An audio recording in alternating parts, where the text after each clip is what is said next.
Assalamualaikum warahmatullahi wabarakatuh. Perkenalkan, nama saya Tessa Septilistiana dengan NPM 257820057. Nah, di sini saya akan menjelaskan modul 1, di mana saya akan menjelaskan modul 1.1, yaitu jaringan mempengaruhi kehidupan kita. Nah, di sini jaringan untuk menghubungkan kita kepada dunia luar. Nah, di sini ada kita baca dan kita bahas, yaitu di antara semua kebutuhan pokok untuk eksistensi manusia, di sini itu ada kebutuhan yang namanya menggunakan jaringan untuk kita berinteraksi dengan orang lain, terus untuk kita mendapatkan informasi, dan juga di sini komunikasi hampir sama pentingnya bagi kita, seperti ketergantungan air kan di sini, udara, makanan, maupun sebagai kayak tempat tinggal lah istilahnya ya. Nah, terus juga ya, jaringan ini kita juga bisa terhubung lebih dari sebelumnya dengan orang lain. Kita bisa menyalurkan ide-ide, saling bertukar ide, terus juga kita dapat berkomunikasi secara instan, terus juga kita bisa mewujudkan ide-ide tersebut melalui jaringan ini. Oke, selanjutnya. Nah, di sini juga kita menggunakan jaringan itu, kita bisa melakukan kegiatan individu, bahkan juga kita dapat berhubung dengan bermain game dari kota satu ke kota lainnya, gitu, dengan teman-teman yang berada di kota lain, seperti ini. Nah, itu adalah jaringan yang menghubungkan antara satu manusia dengan manusia lain atau antara kita. Jadi seperti itu. Nah, setelah itu, di sini juga kita ada video pengalaman pembelajaran Cisco Networking Academy.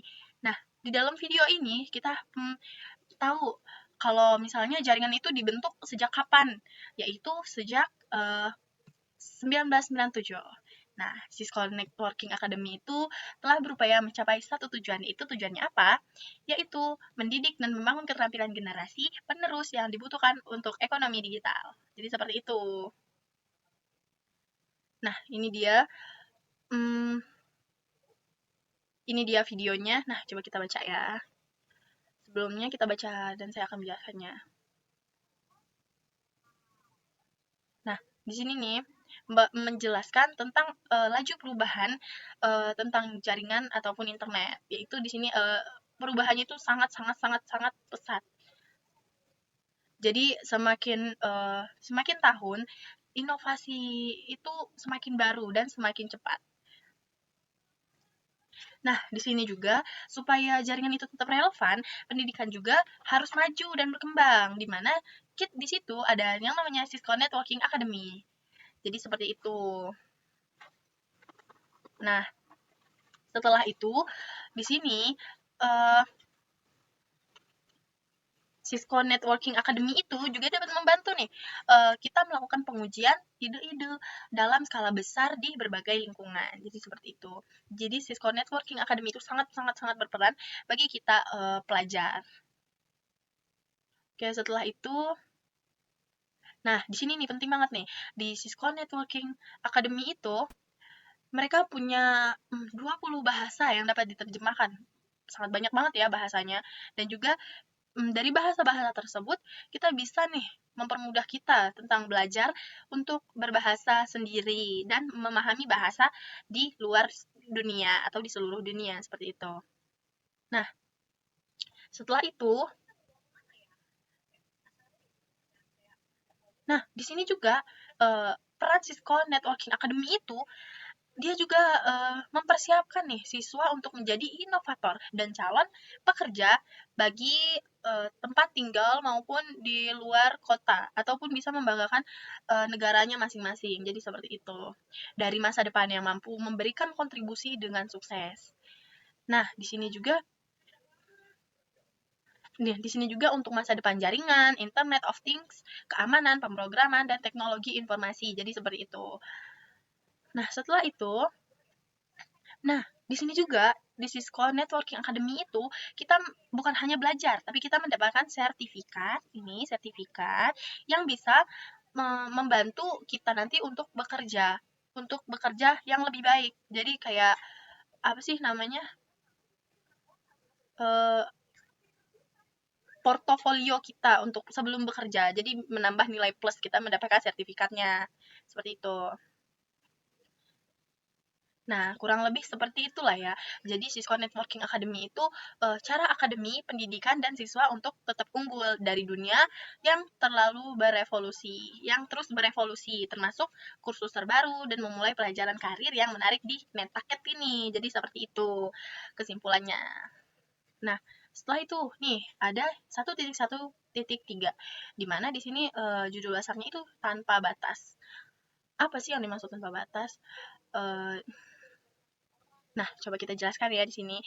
Tanpa batas maksudnya itu kita bisa memajukan teknologi atau jaringan untuk merubah pola signifikan di dunia saat ini, di mana teknologi itu membantu menciptakan dunia di mana batas-batas negara, jarak geografis, dan keterbatasan fisik menjadi kurang relevan, sehingga hambatan yang dihadapi semakin berkurang. Jadi itu perannya sangat penting banget, bisa membantu penggunanya untuk menjadi lebih baik dan menjadi merubah dirinya lebih berkembang. Nah, setelah itu, internet juga bisa merubah interaksi sosial antara manusia satu dengan manusia lain, komersial, politik, dan pribadi di diri kita sendiri. Nah, sifat komunikasinya juga benar-benar ini ya, instan. Melalui internet mendorong menciptakan komunitas global. Jadi seperti itu. Komunitas global itu apa? Bisa juga memungkinkan kita untuk berinteraksi sosial yang tidak bergantung pada lokasi atau zona waktu. Nah, maksudnya itu adalah, misalnya, maupun lokasi kita jauh, misalnya dari kota A ke kota B itu jaraknya bisa 1 hari 1 malam lah ya. Nah, kita bisa menggunakan jaringan, dengan menggunakan internet itu, kita bisa menelpon lah dari ke kota B tersebut tanpa harus berkontak fisik dengan orang tersebut. Jadi kita bisa melakukan komunikasi global. Nah, terus di sini juga kita bisa terciptanya komunikasi daring untuk pertukaran ide dan informasi. Makanya kalau misalnya tidak bisa tatap muka nih ya, seperti Cisco Networking Academy ini, dia juga bisa sistemnya daring, bukan luring aja gitu. Jadi bisa meningkatkan peluang produktivitas di seluruh dunia. Jadi tenang aja, walaupun tidak bisa langsung datang, jadi kita bisa lewat ini, daring. Nah, kapan aja sih kita bisa mengakses atau mengakses aplikasi tersebut? Kita bisa mengaksesnya di mana saja ya teman-teman. Misalnya kita lagi di jalan, di kereta, di taman, lagi berdiri di puncak gunung, ataupun kita sambil tiduran, atau misalnya sambil kita lagi di suatu tempat ataupun dimanapun, pokoknya dimanapun, selagi masih ada jaringan dan internet, Cisco Networking Academy itu bisa diakses dimanapun. Jadi seperti itu. Untuk materi 1.1 yaitu jaringan mempengaruhi kehidupan kita. Halo semua, nama saya Delia Ramadhani dan saya akan membedah materi modul 1.1 yaitu Network Components. Jadi mari kita lihat saja apa saja yang ada di dalam Network Components ini. Network Component atau komponen jaringan.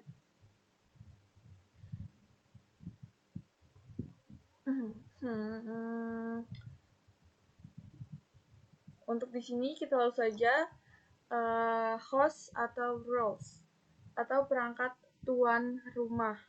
Di dalam jaringan, setiap komponen disebut sebagai host atau end device. Peran mereka ditentukan oleh software yang memasang. Server adalah host yang menjalankan. Ya, server ini adalah host yang menjalankan software untuk menyediakan informasi atau layanan seperti email, web, atau file sebagai host lain di jaringan. Dan klien adalah host yang menjalankan software itu sendiri untuk meminta dan menampilkan informasi yang diperoleh dari server. Contohnya, browser kita atau klien meminta data web server. Dan yang kedua adalah peer-to-peer. Peer-to-peer adalah jaringan tanpa server. jaringan tanpa server.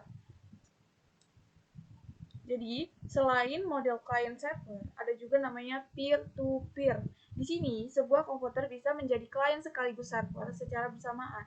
Misalnya, PC A sebagai printer ke PC B, sementara PC B ini sebagai file ke PC A. Dan kelebihannya adalah sangat mudah dipasang, tidak butuh server mahal, dan cocok untuk jaringan rumah atau kantor kecil. Dan kekurangannya sendiri, tidak ada administrasi terpusat, sulit dikelola jika komputernya banyak, dan kurang aman. Dan kinerja PC akan melambat karena harus memproses permintaan dari perangkat lainnya. Dan komponen jaringan yang ketiga adalah end device atau perangkat terakhir. Perangkat terakhir itu adalah titik kontak pengguna end device. Adalah titik di mana pesan dimulai atau diterima. Data mengalir dari satu end device melalui jaringan dan tiba di end device lainnya. Untuk membedakan satu host dengan host lainnya, setiap end device memiliki alamat address. Okay? Dan saat sebuah end device memulai komunikasi, ia akan menggunakan alamat tujuan itu, yaitu alamat address, untuk menentukan ke mana pesan harus dikirim.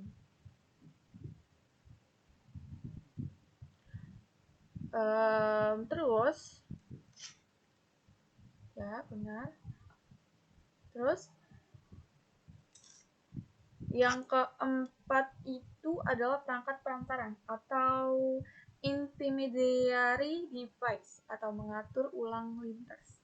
Data tidak terbang begitu saja.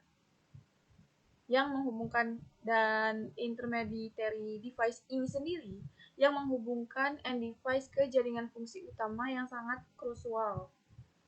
Ya, sangat krusial. Dan fungsi utamanya sangat krusial, yaitu regenerasi sinyal, menguatkan kembali sinyal data agar tidak hilang di tengah jalan. Terus yang kedua, menjaga informasi jalur, mereka tahu di mana yang bisa melewati dan mana yang sedang putus. Dan keamanan itu menentukan data mana yang boleh lewat dan mana yang harus diblokir atau wireless. Contoh perangkatnya adalah switch, wireless access point untuk akses LAN-nya, serta router untuk menghubungkan antar jaringan internet. Terus yang kelima adalah media jaringan. Media jaringan ini komunikasi ditransmisikan melalui jaringan menggunakan media. Media menyediakan saluran tempat pesan bergerak dari sumber ke tujuan. Jaringan modern terutama menggunakan 3 jenis media untuk menghubungkan perangkat, seperti yang ditunjukkan pada gambar. Oke. Jadi, network media ini komunikasi dalam jaringan yang dilakukan melalui medium yang membawa sinyal kita harus memilih media berdasarkan kriteria tertentu. Ya. Kriteria tertentu. Dan jenis-jenis dari media yang menghubungkan perangkat atau network media adalah copper atau tembaga, data yang dikodekan menjadi impuls listrik, contohnya kabel TV, dan fiber optik ya atau serat optik. Ini data yang dikodekan menjadi pulsa cahaya, sangat cepat untuk jarak jauh karena tidak mengganggu interferensi listrik. Terus yang ketiga adalah wireless atau nirkabel. Data dimodelkan menggunakan frekuensi gelombang radio. Ini memberikan fleksibilitas mobilitas bagi pengguna. Itu contohnya seperti Wi-Fi ya guys. Perkenalkan, nama saya Safina Naura Putri dengan NPM 2582055 TRI 2B. Nah, di sini saya akan menjelaskan 1.3 yaitu representasi dan topologi jaringan. Representasi jaringan adalah cara menggambarkan atau memodelkan jaringan komputer agar lebih mudah dipahami.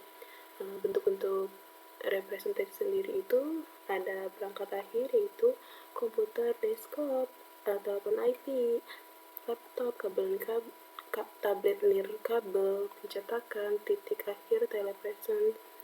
Lalu di sini ada perangkat perantara, yaitu ada router nirkabel, software multilayer, software LAN, ada alat firewall, ada router. Lalu di sini juga ada media jaringan, yaitu media nirkabel, LAN media, WAN media. Di sini juga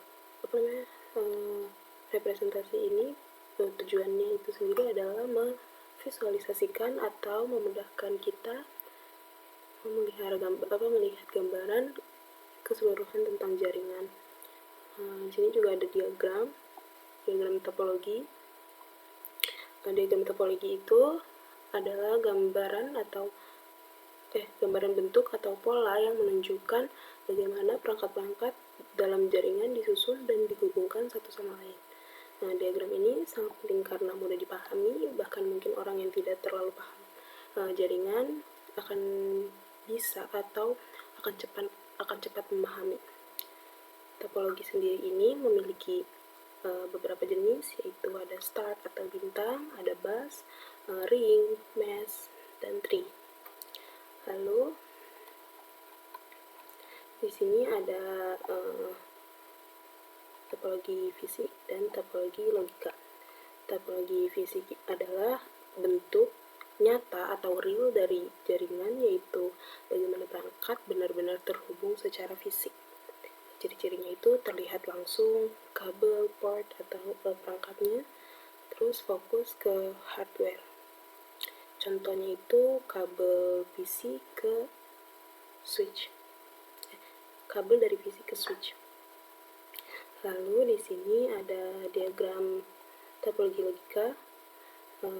Diagram topologi logika itu cara data mengalir dalam jaringan tapi tidak harus sama dengan bentuk fisiknya. Ciri-cirinya itu tidak terlihat secara fisik, fokus ke alur data, dan berdasarkan protokol atau cara komunikasi. Perkenalkan, nama saya Dina Septiani dengan NPM 2578238. Di video yang kali ini saya akan mengerjakan mata kuliah jaringan komputer.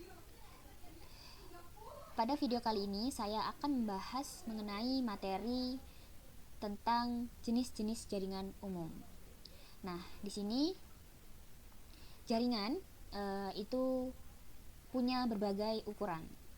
Yang pertama ada jaringan yang sederhana, contohnya terdiri dari 2 komputer, hingga jaringan yang menghubungkan jutaan perangkat.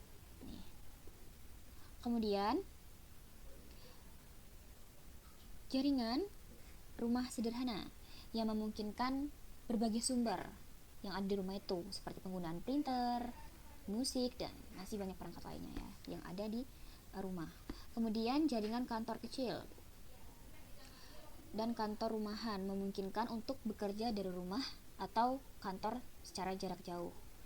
Kemudian bisnis dan organisasi besar menggunakan jaringan untuk menyediakan konsolidasi, penyimpanan, dan akses ke informasi pada server jaringan yang menyediakan email, pesan instan, dan kolaborasi antar karyawan.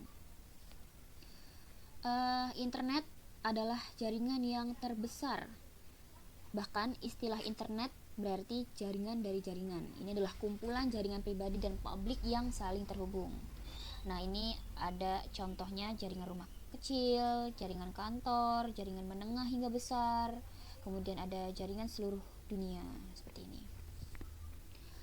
Lanjut ke 1.42 yang dimana infrastruktur jaringan itu sangat beragam, teman-teman. Yang pertama, ukuran areanya yang dicakup, jumlah pengguna yang terhubung, jumlah dan layanan yang tersedia, dan area tanggung jawab. Kemudian, jaringan itu memiliki 2 jenis yang paling umum, teman-teman. Yang pertama, itu adalah LAN dan WAN. Apa sih LAN dan WAN ini? Jadi LAN itu adalah Local Area Network atau jaringan area lokal. Nah, LAN ini adalah infrastruktur jaringan yang menyediakan akses ke pengguna dan perangkat akhir di area geografis kecil. Jadi, LAN ini digunakan di area-area yang kecil gitu. Contohnya kayak rumah kecil, bisnis kecil, kayak gitu-gitulah ya.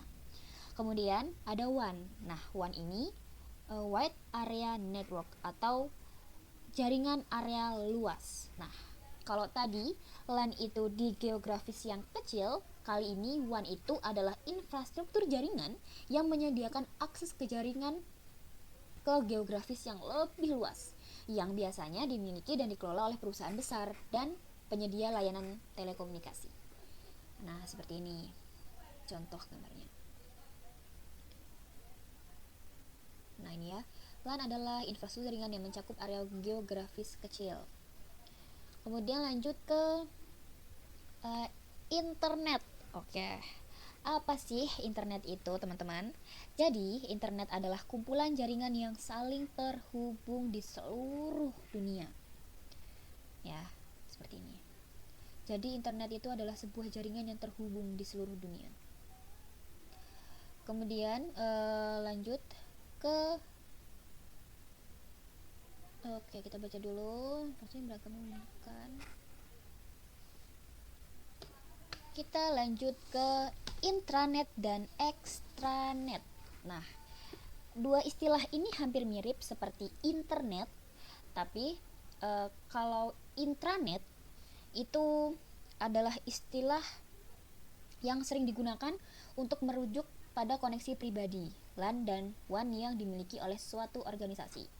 Intranet dirancang agar hanya dapat diakses oleh anggota, karyawan, atau pihak lain yang berwenang dari organisasi tersebut.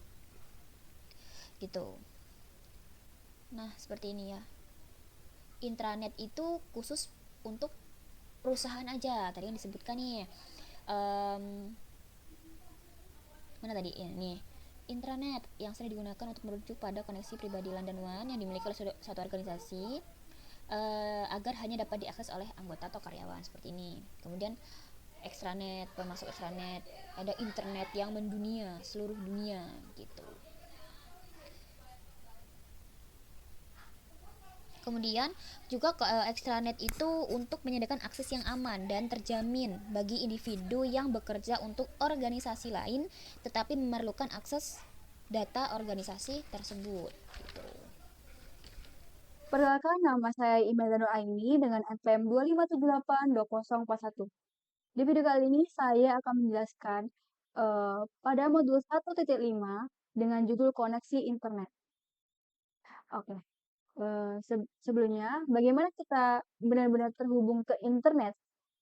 Ternyata, cara kita terhubung sangat bergantung pada siapa penggunanya dan di mana lokasinya. Secara garis besar, kita bisa membaginya menjadi dua kelompok utama. Yang pertama, yaitu pengguna rumah dan kantor kecil. Biasanya, mencari kemudahan dan biaya terjangkau melalui layanan seperti DCL, kabel, seluler, atau fiber optik. Yang kedua, ada organisasi besar atau perusahaan. Nah, organisasi besar dan perusahaan ini membutuhkan koneksi yang jauh lebih stabil, cepat, dan terdedikasi, menggunakan jalur khusus seperti flash line atau metro Ethernet. Oke, selanjutnya kita akan masuk ke 1.5.2.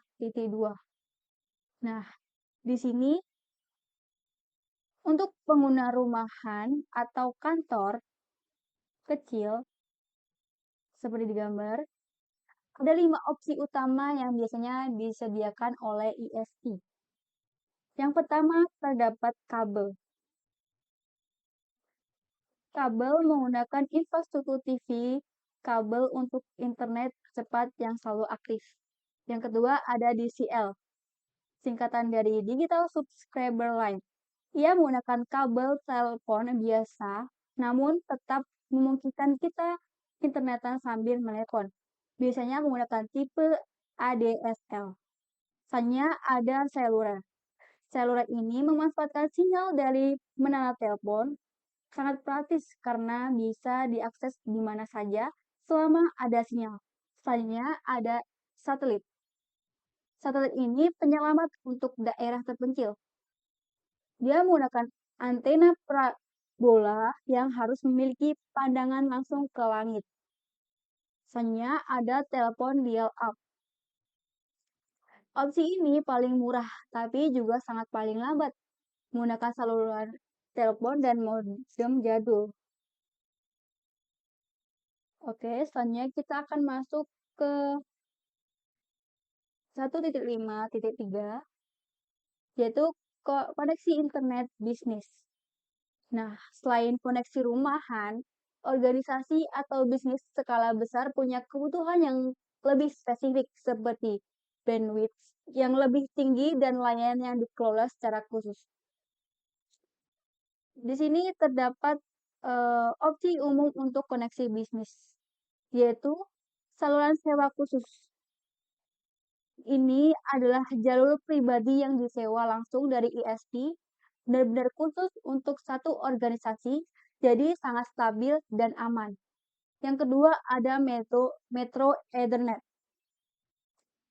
Sering disebut Ethernet One, teknologi ini memperluas jangkauan LAN kantor ke area yang lebih luas menggunakan infrastruktur Ethernet.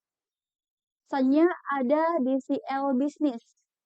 Nah, DCL Business ini mirip dengan DCL rumahan, tapi biasanya menggunakan SDSL, yaitu Symmetric DCL, di mana kecepatan unggah dan unduh sangat cepat.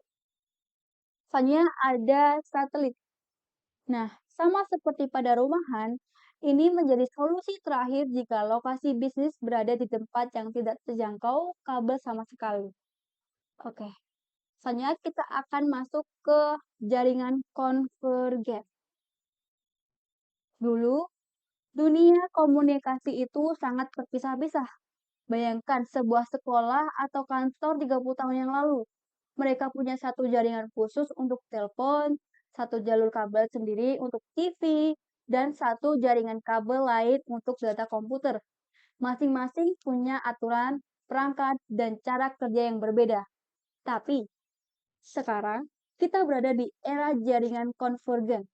Artinya, semua layanan tadi, suara, video, dan data sudah menyatu ke dalam satu infrastruktur jaringan yang sama. Jaringan terpadu ini menggunakan satu set aturan dan standar yang sama, sehingga berbagai jenis perangkat bisa saling berkomunikasi dengan jauh lebih efisien dalam satu jalur. Oke, selanjutnya kita akan jaringan terkonvergensi. Setelah memahami perbedaannya, sekarang kita lihat bagaimana jaringan modern bekerja. Dulu, jaringan data, telepon, dan video itu terpisah-pisah. Masing-masing punya infrastruktur dan aturan sendiri. Tapi, sekarang semuanya sudah menyatu menjadi jaringan terpadu. Seperti yang terlihat di diagram jaringan terkonvergensi ini, berbagai jaringan perangkat komputer, telepon, hingga TV sekarang menggunakan satu infrastruktur jaringan yang sama. Semua layanan tersebut menggunakan satu set standar dan aturan yang seragam. Hasilnya, satu jaringan tunggal mampu membawa berbagai macam layanan data, suara, dan video secara bersamaan ke banyak perangkat.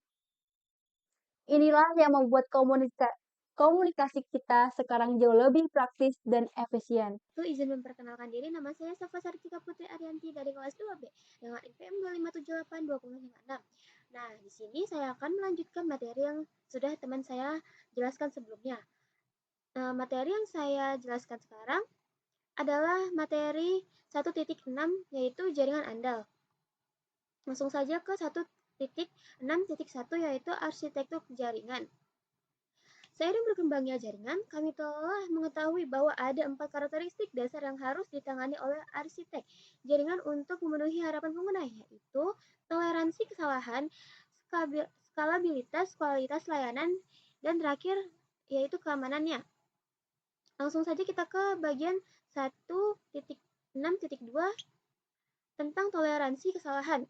Jaringan toleran kesalahan adalah jaringan yang membatasi jumlah perangkat yang terpengaruh selama kegagalan. Itu dibangun untuk memungkinkan pemulihan cepat ketika kegagalan seperti itu terjadi. Jaringan ini bergantung pada beberapa jalur antar sumber dan tujuan pesannya. Jika satu jalurnya gagal, pesan langsung dikirim melalui tautan yang berbeda, memiliki beberapa jalur ke tujuan yang dikenal sebagai redundansi. Oke. Seperti ini contohnya yang ada di gambar. Koneksi redundansi. Seperti ini contohnya. Memungkinkan jalur alternatif jika perangkat atau tautan gagal. Pengalaman pengguna tidak terpengaruh. Lalu selanjutnya 1.6.3 skalabilitas. Jaringan yang dapat diskalakan berkembang dengan cepat untuk mendukung pengguna dan aplikasi baru. Ini dilakukan tanpa menurunkan kinerja layanan yang diakses oleh pengguna yang sudah ada. Nah, seperti ini gambarnya. Pengguna tambahan dan seluruh jaringan dapat dihubungkan ke internet tanpa menurunkan kinerja bagi pengguna yang sudah ada.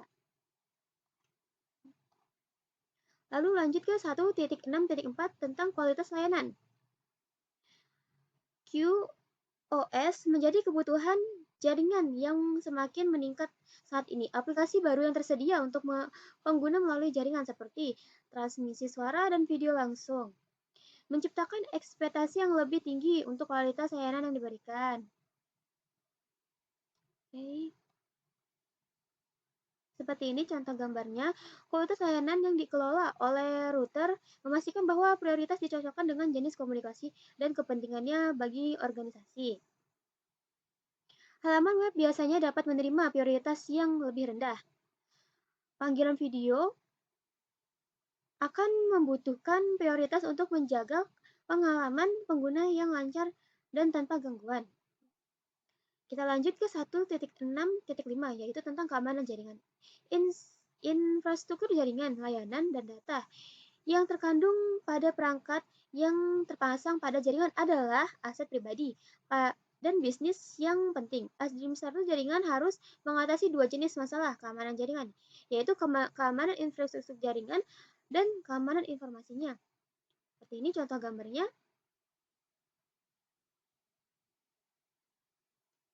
Administrator jaringan juga harus melindungi informasi yang terkandung dalam paket yang ditransmisikan melalui jaringan dan informasi yang disimpan pada perangkat yang terpasang di jaringan untuk mencapai tujuan keamanan jaringan. Yaitu ada 3 persyaratan utama, yaitu yang pertama, kerahasiaan. Kerahasiaan data berarti bahwa hanya penerima yang dituju dan berwenang yang dapat mengakses dan membaca data. Lalu yang kedua, integritas. Integritas data meyakinkan pengguna bahwa informasi tidak diubah dalam transmisi dari asal ke tujuan. Lalu yang terakhir ketiga, ketersediaan data menjamin pengguna akses tepat waktu dan andal ke layanan data untuk pengguna yang berwenang. Semuanya, saya Zarul Abdillah. Kali ini saya akan menjelaskan tentang 1.7 itu network trends. Network trends atau jaringan yang sedang tren saat ini. Yang pertama itu ada recent trends. Seperti yang kamu tahu, perkembangan jaringan sangat pesat. Teknologi itu terus berkembang untuk memenuhi kebutuhan komunikasi yang cepat, stabil, dan aman. Beberapa tren ini muncul karena meningkatnya penggunaan internet dalam kehidupan sehari-hari. Di sini ada beberapa tren yang sangat mengefek dengan organisasi dan konsumen. Salah satunya ada bring your own device, online collaboration, video communication, dan cloud computing. Di sini saya akan menjelaskannya. Di sini ada bring your own device atau bawa perangkat Anda sendiri. Konsep ini nih adalah konsep di mana karyawan atau pengguna itu diperbolehkan menggunakan perangkat pribadi mereka seperti laptop atau smartphone untuk mengakses jaringan perusahaan. Keuntungan adalah fleksibilitas atau efisiensi, namun tantangannya tuh ada pada keamanan jaringan. BOD ini yang berarti perangkat apapun dengan kepemilikan siapapun yang dapat digunakan di mana saja. Selanjutnya, ada online collaboration. Online collaboration ini mengizinkan banyak orang bekerja secara real time melalui internet. Contohnya seperti penggunaan Google Docs, Zoom, atau Microsoft Teams. Hal ini sangat membantu dalam kerja tim, terutama untuk orang yang kerjanya jauh atau WFH. Selanjutnya ada video communication. Nah, video communication ini adalah video yang sangat penting, terutama sejak meningkatnya kerja remote. Video call atau video conference memungkinkan komunikasi lebih interaktif dibanding teks atau suara saja. Video menjadi kebutuhan penting untuk kolaborasi yang aktif seiring organisasi meluas melintasi banyak geografis dan budaya. Kalau di sini ada video Cisco Webex.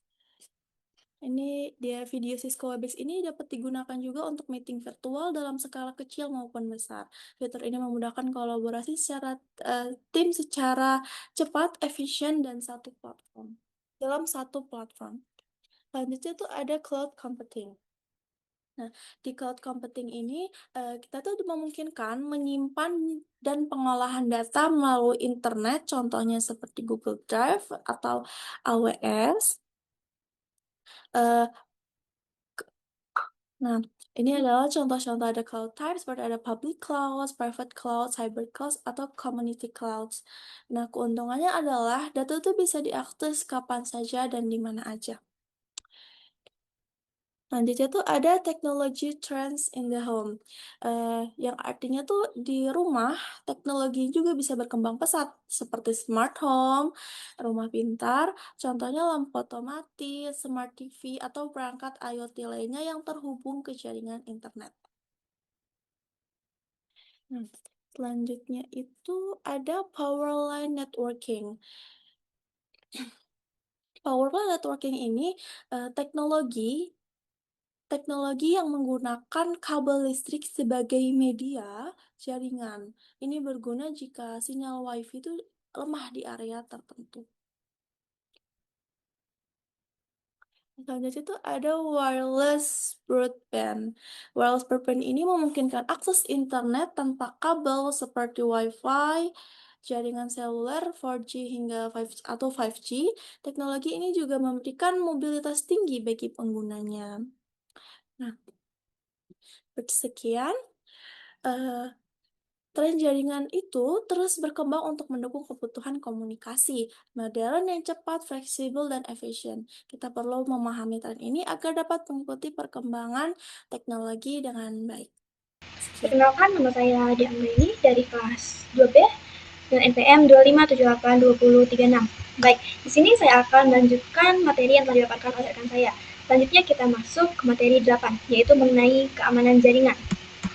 Di sini ada 1.8.1 yang mengenai ancaman keamanan. Keamanan itu sendiri adalah berupa jaringan, bagian dari integral dari jaringan komputer. Terlepas dari apakah jaringan berada di rumah dengan satu koneksi ke internet atau merupakan perusahaan yang memiliki ribuan pengguna. Kemudian selanjutnya, untuk mengamankan jaringan kita perlu melibatkan protokol, teknologi, perangkat, serta alat dan teknik untuk melindungi data dan mengurangi ancaman berupa ancaman eksternal maupun internal. Dan ada beberapa ancaman eksternal yang umum terhadap jaringan. Itu yang pertama yaitu berupa virus, worm, Trojan horse. Ini tuh berisi perangkat lunak berbahaya. Kemudian ada spyware dan adware, yaitu merupakan jenis perangkat lunak yang diinstal pada perangkat pengguna. Kemudian ada serangan zero day, di mana ini tuh terjadi pada di hari pertama kerentanan diketahui. Selanjutnya itu ada serangan pelaku ancaman nomor 4, yaitu merupakan orang jahat yang menyerang perangkat pengguna dan sumber daya jaringan kita. Kelima itu ada serangan penolakan layanan. Serangan penolakan layanan ini sangat memperlambat atau merusak aplikasi. Kemudian ada pencurian data, yaitu merupakan menangkap informasi pribadi dan jaringan organisasi. Kemudian ada pencurian identitas, yaitu mencuri tradisional login pengguna untuk mengakses data pribadi.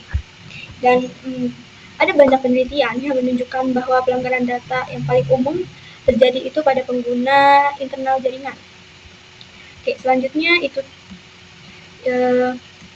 untuk mengatasi ancaman keamanan eksternal internal. Contohnya seperti yang ada di layar ini, ada internet, ancaman eksternal, kemudian host yang disusupi, kemudian ini adalah ancaman internalnya. Selanjutnya kita masuk ke solusi keamanan. Untuk solusinya itu terdapat dua, yaitu antivirus dan anti-spyware, yaitu aplikasi ini tuh untuk membantu untuk melindungi perangkat kita. Kemudian ada pemfilter firewall, yaitu berupa memblokir akses, sah masuk, dan keluarnya jaringan. Dan firewall ini tuh berbasis host yang mencegah akses tidak sah ke perangkat akhir kita. Kemudian tuh ada jaringan perusahaan yang lebih besar menggunakan pemfilter antivirus, anti-software, firewall, tetapi mereka juga memiliki persyaratan keamanan seperti sistem firewall khusus, yaitu untuk memberikan kemampuan firewall yang lebih canggih dan dapat memfilter lalu melintas dalam jumlah besar dengan lebih terperinci. Kemudian yang kedua ada daftar protokol akses ACL.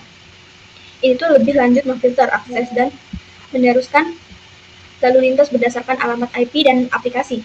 Kemudian ada ketiga, yaitu sistem pencegahan intrusi atau IPS. Itu mengidentifikasi ancaman yang menyebar cepat seperti serangan zero day dan zero hour. Kemudian yang terakhir yaitu ada jaringan pribadi atau virtual berupa VPN. Ini tuh menyediakan akses aman ke organisasi untuk pekerja jarak jauh. Jadi persyaratan keamanan jaringan itu harus kita pertimbangkan dalam lingkungan serta berbagai aplikasi dan persyaratan komputasi. Dan ini adalah studi tentang ancaman keamanan gambarannya, rinciannya. Ada daftar akses, ada internal, daftar akses, firewall, kemudian ada LAN. Kemudian di sini ada bagian LAN kembali, firewall serta CL. Baik, itu saja materi yang dapat saya paparkan. Selanjutnya akan dilanjutkan oleh rekan saya. Perkenalkan, di sini saya Andrian Fernando dari TRI 2D dengan NPM 257829090. Di sini saya akan sedikit menjelaskan pada bagian modul 1 Networking Today pada bagian 1.9 The IT Professional. Apa sih The IT Professional itu?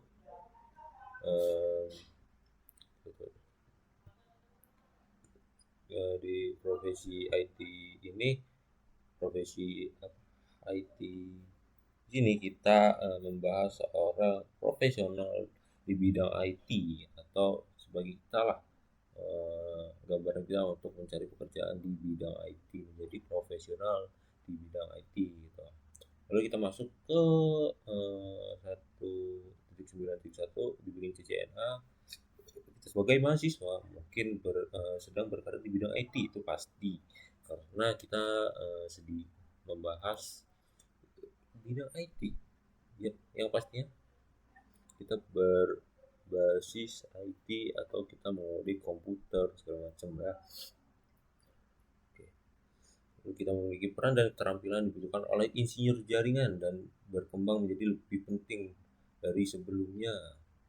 Seperti di sini ada sertifikat Cisco, sertifikat Network Associate atau disingkat CCNA, itu menunjukkan bahwa memiliki pengetahuan tentang teknologi dasar dan memastikan tetap relevan dengan keahlian yang dibutuhkan untuk insinyur sekarang, untuk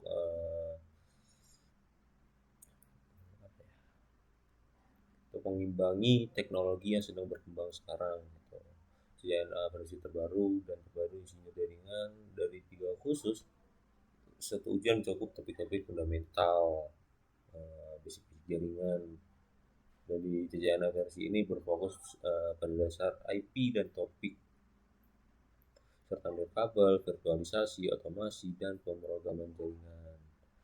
Di sini tersedia sertifikat DevNet baru di tingkat asosiat, spesialis, dan profesional untuk memvalidasi keterampilan pengembangan perangkat lunak Anda. Di sini ini pengenalan CCNA. Kita untuk mendapatkan sertifikat kita pasti diakui oleh insinyur atau atasan kita ketika kita mencari pekerjaan. kita akan dianggap mengerti basic-basic dari jaringan di CCNA. Lalu di 1.9.2 di sini pekerjaan jaringan.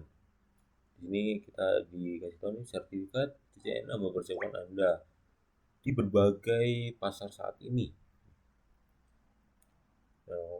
Untuk memilih peluang kerja di sini ada sedikit gambaran kita untuk menjadi peluang kerja atau mencari pekerjaan sesuai keinginan kita gitu. Anda dapat menemukan peluang kerja di tempat tinggal Anda dan menggunakan program baru talent ketika kita belajar di CCNA di sini. Juga dapat bidang IT menggunakan mesin online seperti Indeed, Glassdoor, dan Monster. Menggunakan kriteria ini tata cara untuk mencari pekerjaan di web www.metaket.com. Lalu di sini sedikit ada 19.3 lab riset peluang kerja di bidang IT. Di sini sedikit praktikum atau kita dikasih gambaran. Di sini bagian satu peluang pekerja di bidang penelitian, refleksi dan penelitian. Kita coba buka. Nah, di sini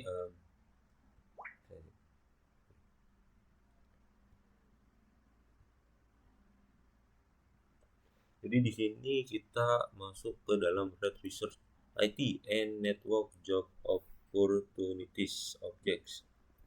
Di sini kita mungkin ini mempersiapkan kita untuk latihan bekerja. Di sini kita dikasih background atau skenario untuk job IT.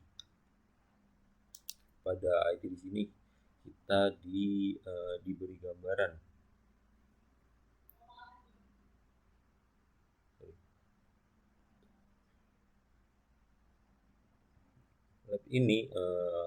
Lab ini sebenarnya diciptakan untuk bertujuan nih buat kita memahami peluang kerja di bidang IT. Dalam background kita pasti menyiapkan portofolio atau background kita terhadap bidang IT ini gitu. Dan di sini ada step by step. Mungkin di sini kita dikasih link untuk kita mendaftar atau mencari pekerjaan nih di sini. Ketika kita klik nanti kita akan masuk ke web yang telah disiapkan. Di sini kita step search untuk mencari atau pekerjaan yang relate mungkin bisa kita gitu.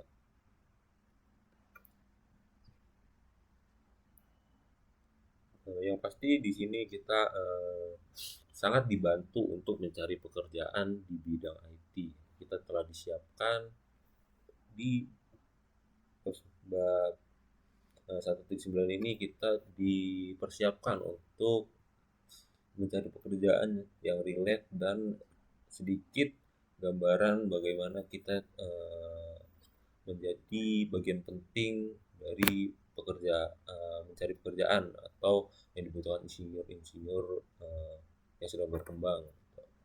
Jadi intinya kita di sini pada modul 1.9 di sini kita dibangun untuk mempersiapkan nih ketika kita mau bekerja di bidang IT dan jaringan, kita memerlukan persiapan apa saja untuk masuk ke peluang kerjanya. Mungkin sekian yang bisa saya jelaskan. Saya ucapkan terima kasih. Wassalamualaikum warahmatullahi wabarakatuh.